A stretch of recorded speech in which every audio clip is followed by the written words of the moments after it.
Molly's story was shaped by the jazz age in that it gave her opportunity. And that's really what the South got out of the jazz age. It wasn't what, certainly how it shaped the cities in the Northeast and the rest of the world and the significance. Even though it was prominent in the South, but for her, it gave her an opportunity. And so my grandmother, who was from Scotts Station, actually went to school in New York City at Columbia University at the turn of the century, marched in the suffrage marches in New York City.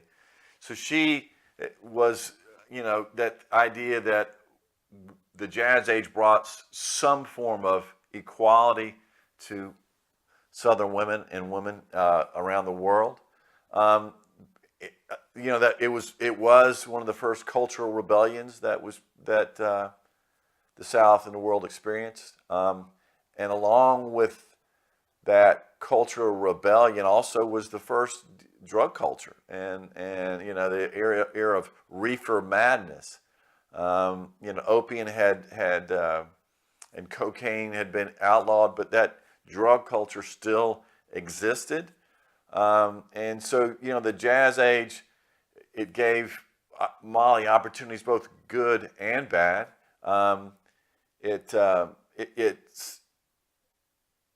the idea of obviously her addiction in the story, or possible addiction in the story, and her dependence on drugs and what that does to her. But at the same time, where the freedom comes in, it gave her the ability to see herself as doing something different, which I imagine that it may have done for my grandmother or my aunts at that time, to see themselves as something different. And so she was able to actually think about, hey, I can travel on my own. I can go on my own.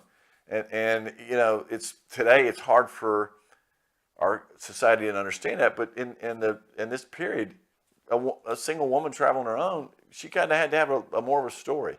And so this jazz age, it gives Molly that opportunity and for freedom, but with that, there's also that risk that she's got to solve. But the jazz age is really critical to her story and her journey.